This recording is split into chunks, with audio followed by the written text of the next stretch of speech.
Welcome to the Community Church of Chapel Hill Unitarian Universalist virtual Sunday service. I'm Kathy Putnam, and I'm a member of the Worship Associates Ministry here at the church. I want to welcome each of you to our online Sunday service. Whoever you are, whomever you love, however you came to worship with us this morning, you are welcome here. We're now going to hear from Don and Susan Blanchard about the upcoming 2020 fall auction.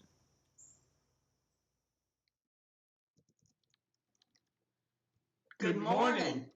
Did you have a virtual fall auction on your 2020 bingo card? If so, mark that spot. It's a whole new adventure for all of us, so let's make this happen and have some fun. Part of the new fun is that you will have 29 days in which to bid. You can bid at your convenience, all around the clock, in the nude, from your deck, while binging Netflix. It's your choice. Bidding will be open next Saturday, September 26th, and will close at 8 p.m. on October 24th. Check the weekly announcements for the link to the auction catalog, which already includes some wonderful donations. Plan to bid on Mike and Bonnie's Spring Fling with croquet, or our April Emu dinner, or Jill and Katie's basket making, or Elsbeth's hand knit socks, or Dale's Victorian lamp.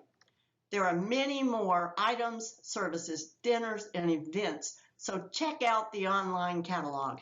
We need more donations. This is your opportunity to offer something that would be too large for us to handle in an in-person auction, like the queen-size platform bid offered by Joan and Mike. This year, all donated goods will be safely handed over directly from the donor to the buyer. Offer to deliver a home-cooked meal or other treat like Ruth's edible bug-like appetizers. Have a Zoom workshop or event like Cindy is doing, or an outdoor music lesson like Alice. Do your plants need thinning? Offer the excess. Could you deliver a dozen duck donuts each month to someone who can't get out? Be creative. And remember, vote once, but donate and bid often.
Into this hour we bring our hunger for awakening. We bring compassionate hearts and a will toward justice. Into this hour we bring the courage to walk on after hard losses. Into this hour we bring our joy and gratitude for ordinary blessings. By our gathering, we bless this time. In its shelter, we know ourselves blessed. Come, let us worship together. If you wish to do so, please join me in reading the words to the chalice lighting. Life is a gift for which we are grateful. We gather in community to celebrate the glories and the mysteries of this great gift.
Each week, we hold a time in our service for the sharing of the joys and the sorrows that we bring with us into this church community. This week, there are a few joys and sorrows from our community to acknowledge. Maureen O'Rourke asked me to place 2 stones.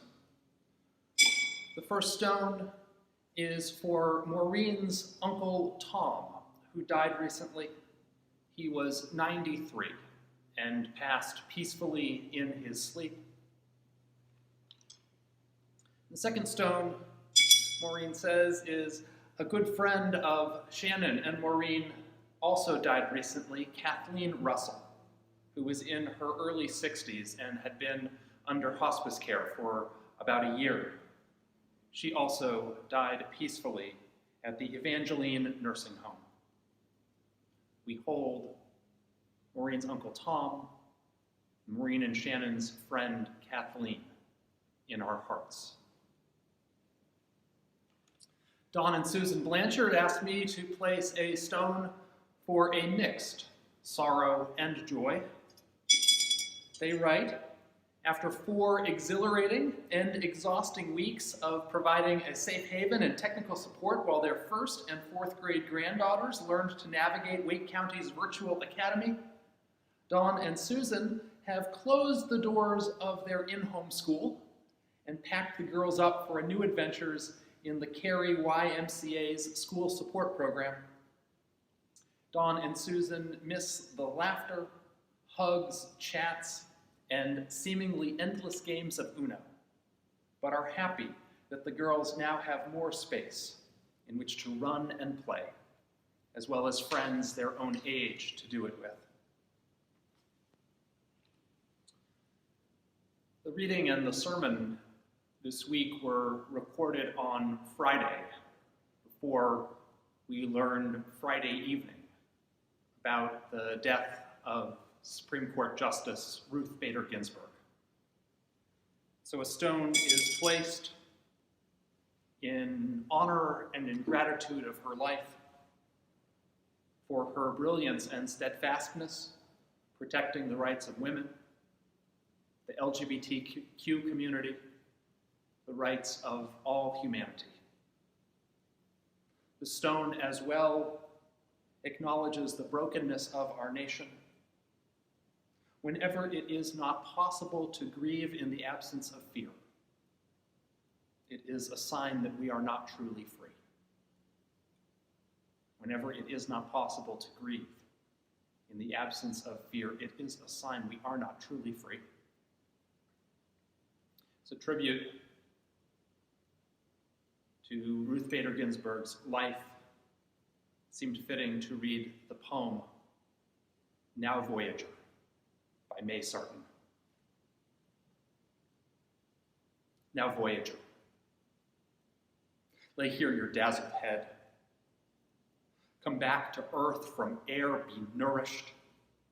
Not with that light on light, but with this bread. Here, close to earth, be cherished, mortal heart. Hold your way deep as roots push rocks apart to bring the spurt of green up from the dark. Where music thundered, let the mind be still. Where the will triumphed, let there be no will. What light revealed, now let the dark fulfill. Here close to earth, the deeper pulse is stirred. Here where no wings rush and no sudden bird, but only heartbeat upon beat is heard. Here let the fiery burden all be spilled. The passionate voice at last be calmed and stilled, and the long yearning of the blood fulfilled. Now, Voyager, come home to rest. Here on the long lost country of Earth's breast, lay down the fiery vision. Be blessed. Be blessed.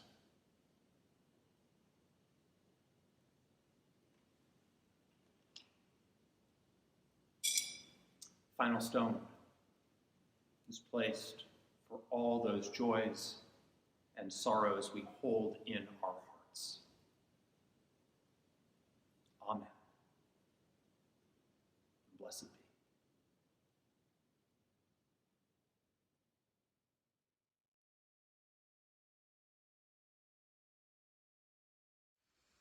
Peace, Shalom, Shalom. Peace, Salaam, Shalom. Peace, Salam, Shalom. Peace, Salam, Shalom. Peace, Salam, Shalom. Peace, Salam, Shalom. Peace, Salam, Shalom. Peace, Salam, Shalom. Peace, Salam, Shalom. Peace, Salam, Shalom. Peace, Salam, Shalom. Peace,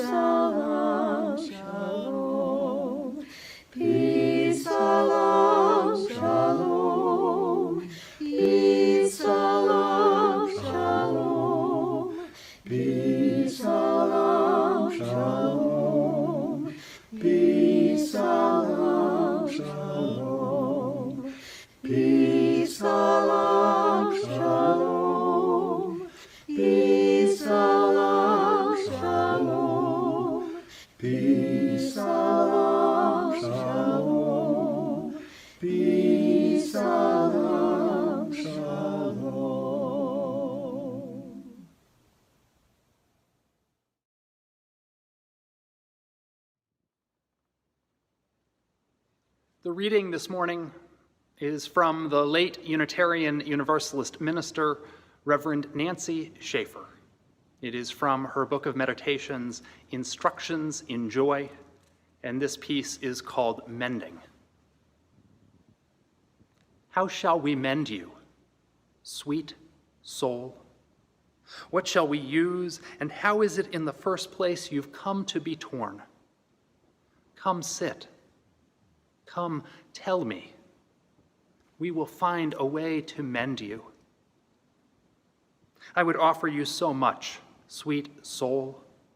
This banana, sliced in rounds of palest yellow atop hot cereal, or these raisins scattered through it, if you'd rather.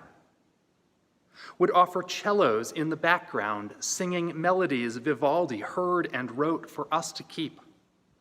Would hold out to you everything colored blue, or lavender, or light green. All of this I would offer you, sweet soul. All of it, or any piece of it might mend you. I would offer you, sweet soul, this chair by the window, this sunlight on the floor and the cat asleep in it. I would offer you my silence, my presence, all this love I have, and my sorrow. You've become torn. How shall we mend you, sweet soul? With these, I think, gently we can begin. We will mend you with a rocking chair, some raisins, a cat, a field of lavender beginning now to bloom. We will mend you with songs remembered entirely the first time ever they are heard. We will mend you with pieces of your own sweet self, sweet soul, with what you've taught from the very beginning. Breathe in, breathe out. Breathe in, breathe out. I breathe in peace, when I breathe out. I breathe out love, when I breathe in. I breathe in peace, when I breathe out.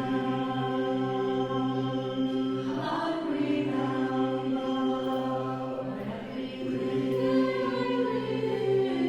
I breathe in peace, when I breathe out. I breathe out love, when I breathe in.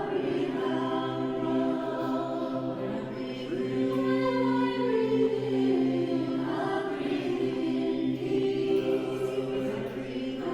I breathe out love, when I breathe in. I breathe in peace, when I breathe out. I breathe out love, when I breathe in. I breathe in peace, when I breathe out. I breathe out love, when I breathe in. I breathe in peace, when I breathe out. I breathe out love. Breathe in, breathe out. Breathe in, breathe out.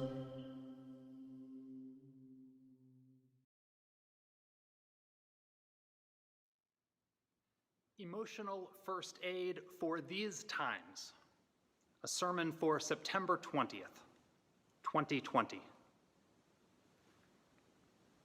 Nearly a decade ago, pretty much out of the blue, I received a Facebook message from a psychologist in New York City named Guy Winch. At some point, even earlier, I had quoted an article he had published in Psychology Today in a sermon I had given, and he was writing to thank me for mentioning his article. He also told me that he had read several of my sermons that I'd published on my blog and that he appreciated them. For the past decade, I've followed Guy, reading his books, his articles, watching his TED Talks, which I understand have now racked up some 20 million views. I suppose Guy has followed me as well. He regularly likes the things that I post on Facebook, though I have no idea if he's ever tuned in to one of these sermons. Guy Winch is probably the closest thing I have to a famous friend. Well, it's either him or the radio DJ Dr. Demento, but that's a story for another day. In any event, Guy Winch is probably best known for a psychology self-help book he wrote called Emotional First Aid. His approach to emotional first aid is this. Just as you would treat a scraped knee with antibacterial ointment, just as we would treat a common cold with plenty of rest and fluids, we can also treat the emotional injuries we face.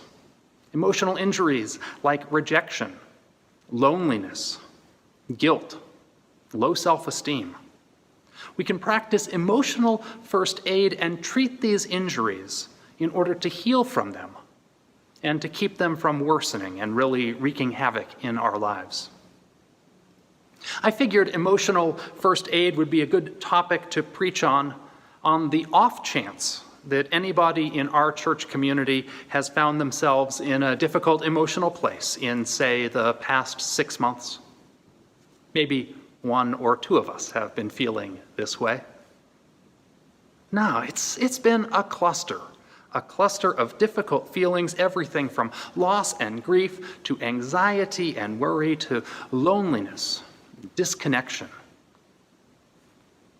As if this isn't hard enough, our feelings about life during a pandemic are compounded by our emotional reactions to racism and police brutality, which are compounded by our awareness of the devastations wrought by global climate change, seen vividly in the wildfires in the American West and in the hurricanes and flooding in the Gulf Coast. And all of this is compounded by the stress and anxiety about the election that is coming so quickly on the horizon, compounded by our fears of fascism and authoritarianism. This really is the perfect storm, and it is all too much. It's all too much. That's what I hear you saying. I attended a committee meeting last Sunday afternoon, and as we went around the room to do our check-in, went around the Zoom room to do our check-in, the word spoken from the lips of each person in that meeting was overwhelmed. Overwhelmed. Then in the committee meeting I attended Tuesday night, I heard the word overwhelmed as well as impossible. I'm being asked to do the impossible. And unmanageable. This is all unmanageable. Overwhelmed, impossible, unmanageable, too much. Can you relate to those feelings? Can people you're in relationship with relate to those feelings?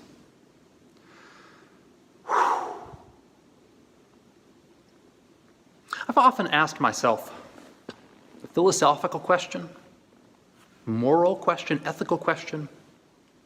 What does it mean to find balance, to reach a state of equilibrium when the world itself has spun off its axis? I think back to that famous saying of Martin Luther King, who spoke of being maladjusted to racism, maladjusted to poverty, maladjusted to warfare.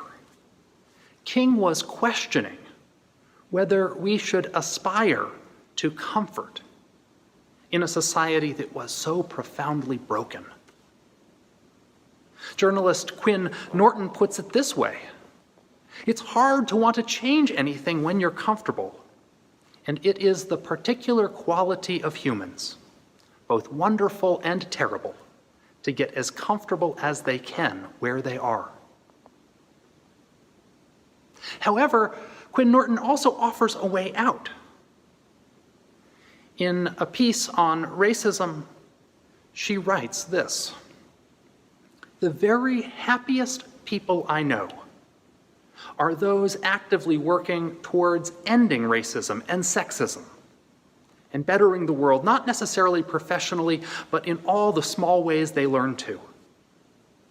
I believe," she writes, "an enduring and deep form of happiness arises from imagining a future that is better than the present and feeling like you have the power to move the world towards it. Hope for the future," she concludes, "is not only a good way to be happy, it is the best form of happiness, the most enduring, the most resistant." Similarly, activist Adrienne Marie Brown, in her manifesto Pleasure Activism, talks about pleasure and joy as more than self-centered, more than self-care, but as tools of liberation and resistance. I offer you these words this morning on emotional first aid not as a type of escapist comfort, but as a deep practice of resistance, helping us to move in our own lives and through our own lives in community and in partnership to that deepest form of happiness.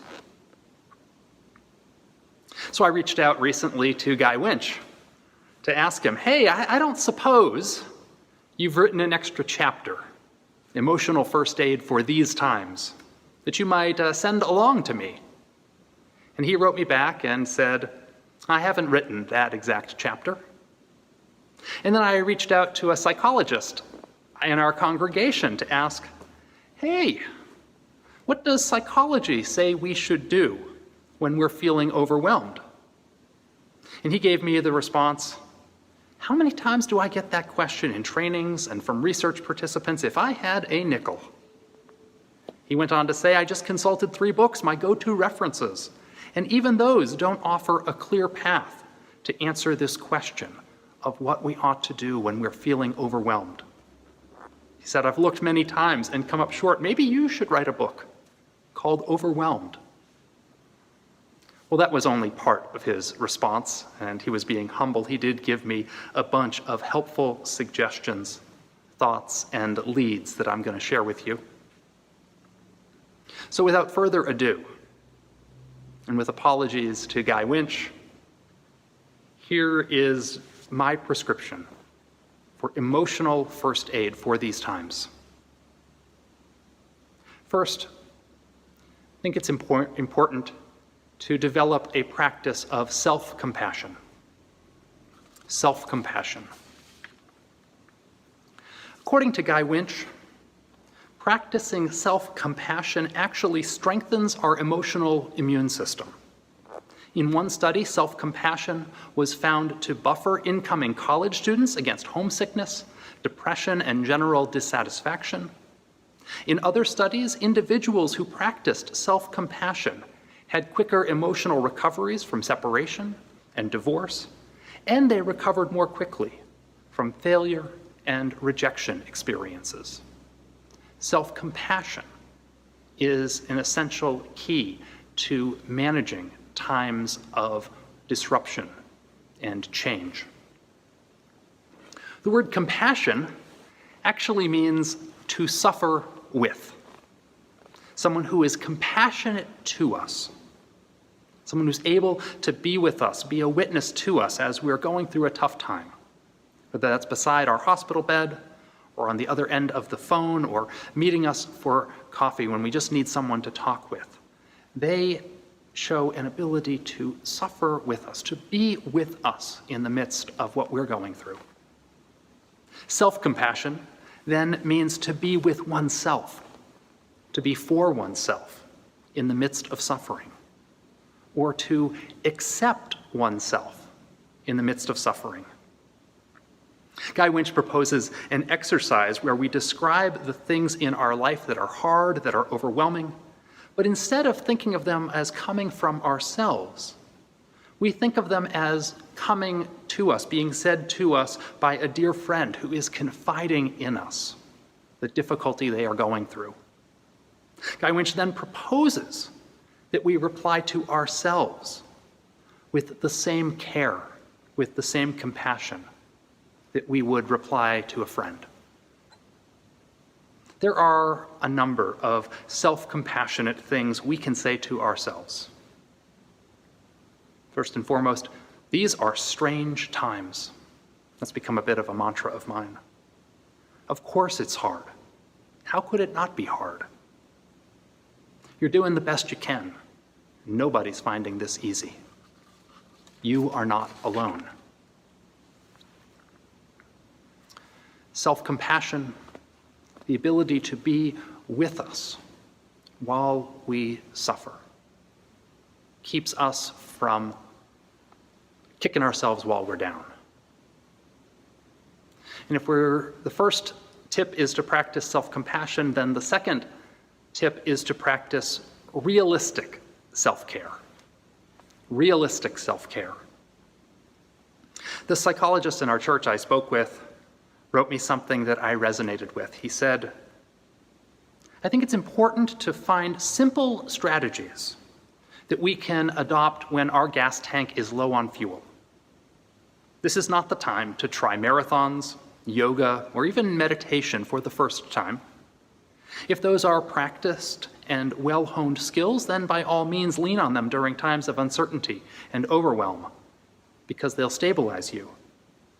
But if you aren't already practiced in the art of self-care, I think you're going to find the most success, the most benefit in turning to simple steps, like cooking a healthy meal, taking a nap, going to bed early, taking a walk, or whatever brings you simple pleasures, with the emphasis being on the word simple.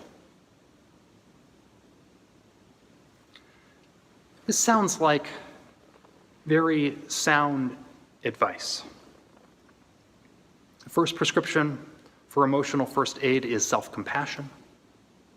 The second prescription for emotional first aid is realistic self-care, simple self-care.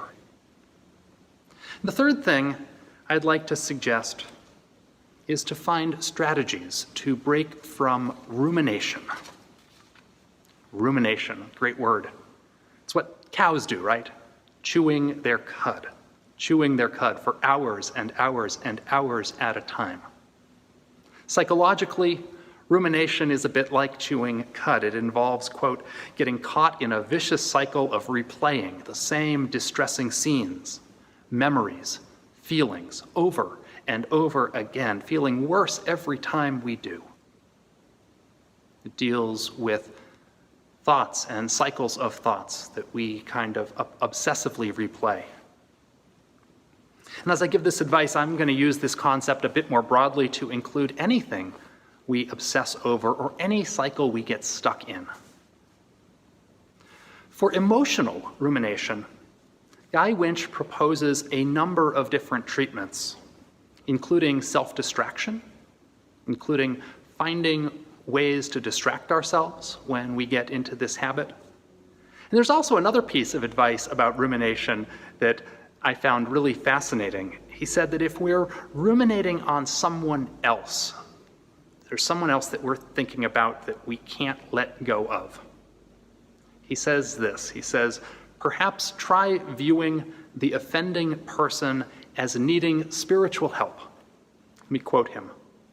He says, those of us with strong religious beliefs can reframe many situations as one in which the person who caused us emotional distress is in obvious need of spiritual help. Which to me sounds a lot like that Southern expression, bless your heart. Oh, bless your heart. When viewed that way, though, What we're doing is we're actually giving ourselves permission to let go of the anger that is holding us captive. Letting go of the anger that's holding us captive. Because we don't obsess over someone needing spiritual help, bless your heart, but we obsess over our anger.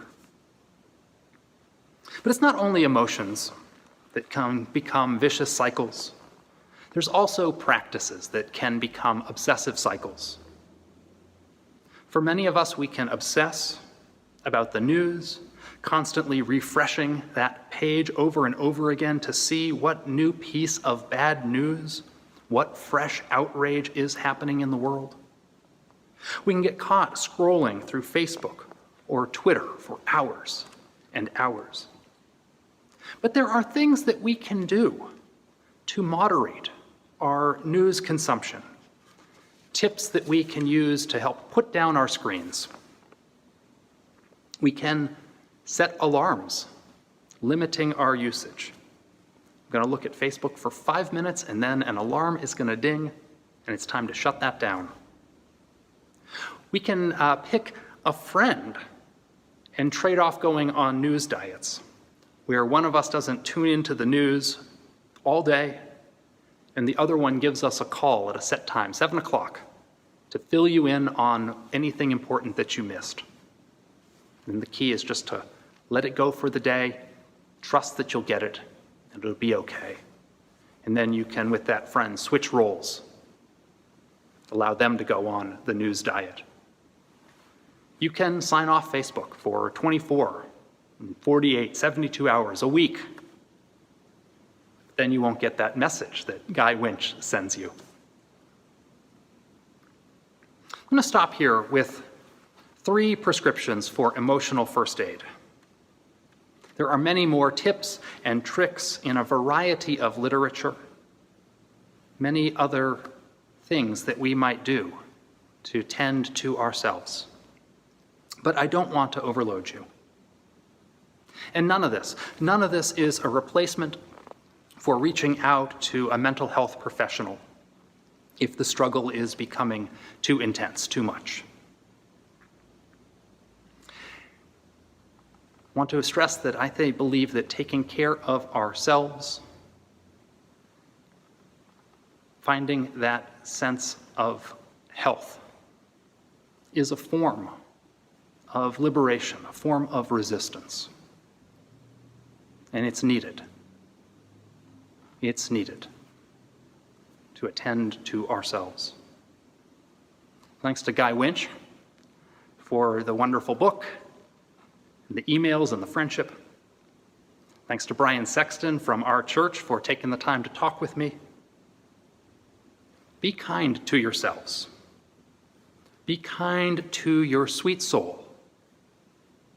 In the words of our reading, how shall we mend you, sweet soul? We will mend you with a rocking chair, some raisins, a cat, a field of lavender beginning now to bloom. We will mend you with pieces of your own sweet self, sweet soul. Self-compassion, being with oneself when there is suffering. Realistic self-care, practicing taking care of ourselves. Finding ways to break the cycle of rumination. We've gotten into a cycle, finding a way to break out of that. Be kind to yourselves. Be kind to your sweet soul. Blessed be.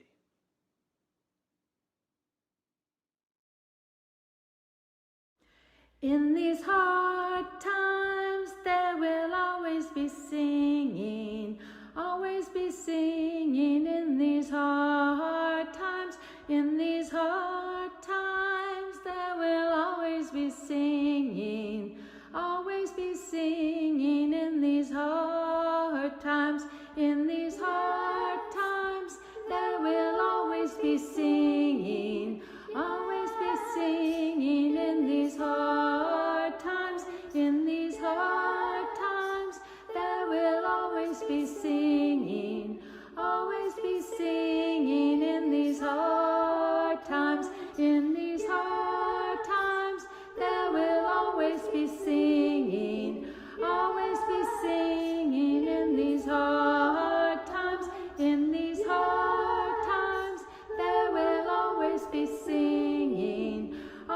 be singing in these hard times. In these hard times, there will always be singing. Always be singing in these hard times. In these hard times, there will always be singing. Always be singing in these hard times. In these hard times, there will always be dancing. Always be dancing in these hard times. In these hard times, there will always be dancing. Always be dancing in these hard times. In these hard times, there will always be praying. Always be praying in these hard times. In these hard times, there will always be praying. Always be praying in these hard times. In these hard times, there will always be singing.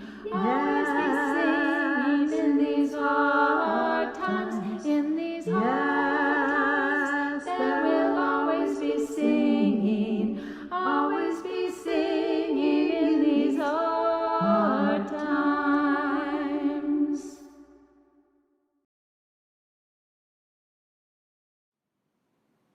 Please join with me in the words by which we extinguish the chalice.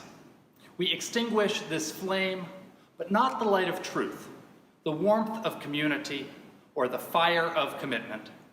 These we carry in our hearts until we are together again.